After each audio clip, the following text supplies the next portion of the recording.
There is a reason that I haven't bothered to make myself look presentable today, and you might be able to tell from my voice that I feel sick, but that is not the reason.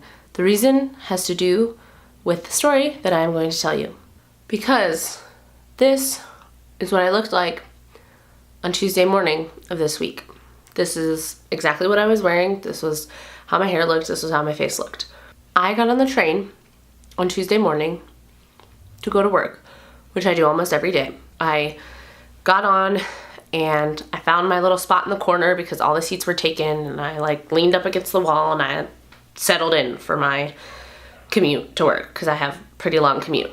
Train starts filling up, as trains do, and this man stands next to me, leans on the wall next to me, and this man is right up kind of on my arm, and it occurs to me that there's some room on the other side of him.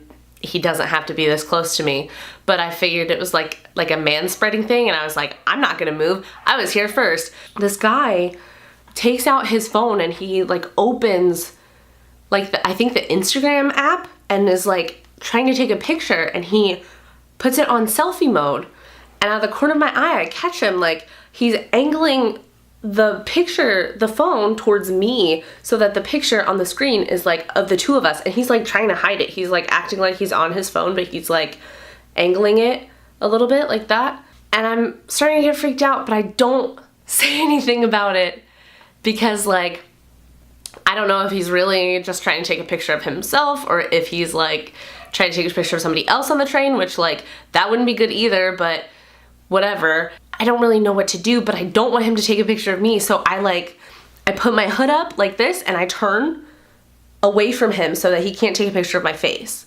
But then I've turned away from him, so my whole backside is exposed and potentially could be touched by this potentially creepy guy.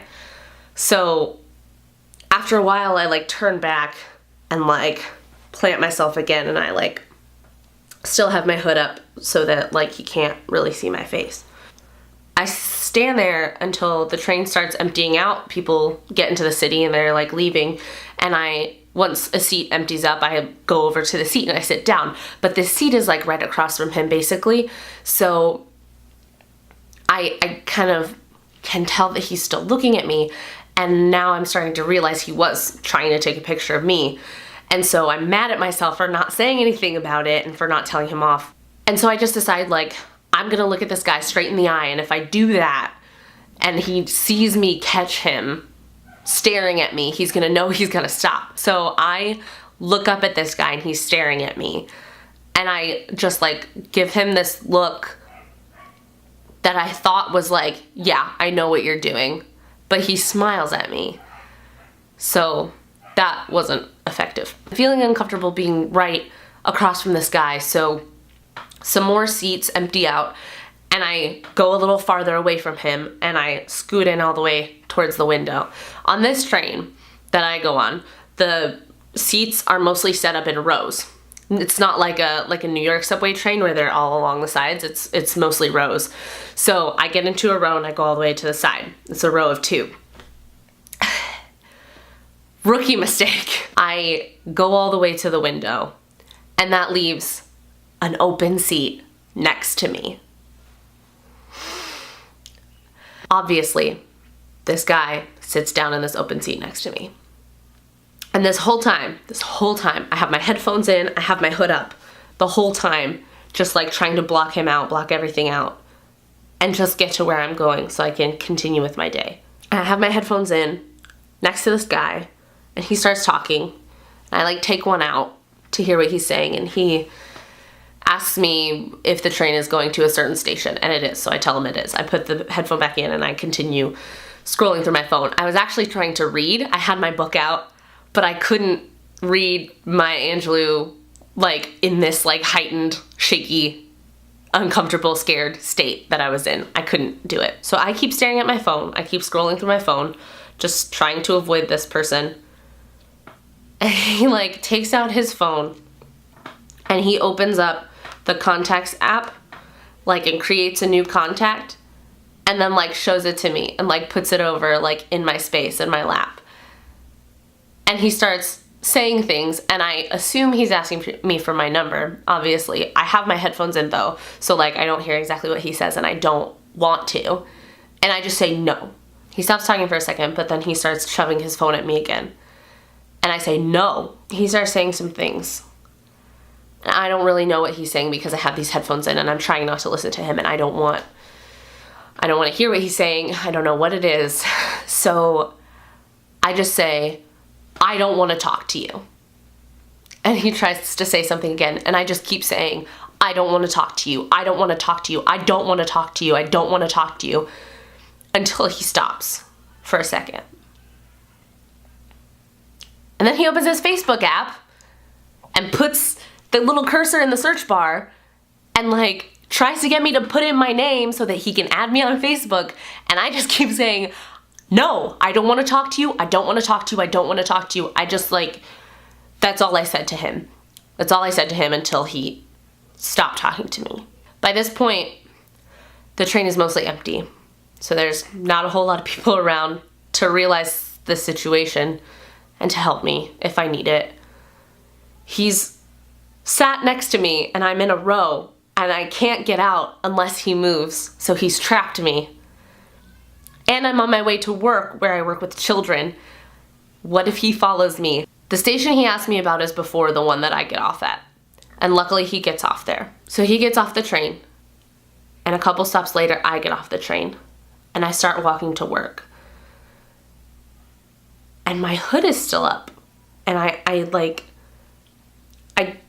realize that my hood is still up and I don't need it to be up.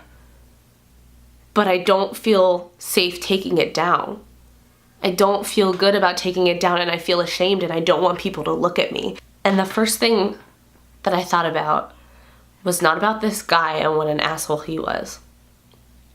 The thing that I thought about was that I have specifically curated so much of my life so that this exact thing does not happen to me. I'm not dressed well. I never wear makeup when I go to work. And if I go out on my own, by myself, for any reason, I almost never wear makeup or get dressed up. I'll get dressed up and I'll wear makeup if I'm going out with somebody, if I'm going out with my boyfriend or with a friend. But if I'm by myself, I almost never do. And it's not because I don't want to or because I don't enjoy it. It's because I don't want people to bother me. I want to fly under the radar until I get out of there. So I'm walking away from this train to work. And I'm thinking, what could I have possibly done to make myself look uglier so that this guy never approached me in the first place? And that's the thing about it, is that I know I'm a person who knows about feminism and who knows about the patriarchy and what it does to women and what it does to men, and I know that this is not my fault. But I feel it anyway. And we all do. Because we all got raised in this world that tells us that if something like that happens, it is your fault. I'm a person who's aware of these things, and it hurt. I'm a person who knows about this and cares about it so much and has researched this. And I still felt too ashamed to put my hood down until I was halfway to work. So what does it feel like to be a person who doesn't know? If that hurt me that much, what does she feel like? But I guess I wanted to talk about this because I wanted to tell those women who might not know that it's not your fault.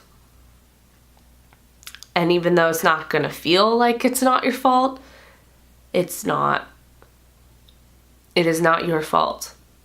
It is the fault of that person and the things and people and systems that raised him or her to treat you like an object, to disrespect you. That's whose fault it is. It's never your fault. This is what I looked like on the day that a random man harassed me on the train at 8 o'clock in the morning on my way to work. There was nothing that I could have done to stop him. There was nothing I could have done to discourage him. And that is scary because that means that I don't have the power to stop this from happening to me. And I don't. And you don't. If we can get harassed on the train, on public transportation, at 8 o'clock in the morning, on the way to work, looking like the worst possible version of what we look like, then what we wear isn't gonna protect us. I knew that because I know about victim blaming, and I know, I've read things. I know about this stuff. I knew that. But I think I'm just realizing it for real. Because up until now, I've been living my life like, if I can dress in these oversized clothes when I go out and like not show off my body in any way and not make myself look better than I look right now. Like, if I don't do any of that, then I'll be protected. Then nobody's gonna want to talk to me. And it's just not how it works. Any girl who's been assaulted can tell you that, and I'm just now getting it. There are things that you can do to protect yourself. You can call the cops. You can tell somebody that somebody's following you. If someone's following you, you can hide out in a public place, tell the cashier of a coffee shop, get somebody to help you, walk with somebody. But there are always going to be creepy assholes on the train. And the things you wear and the things you say aren't going to change that, because it's not about that. And it's not about you. It's about a power dynamic, and it's about a system that we have to dismantle from the inside out. And that's the only thing that can fix that.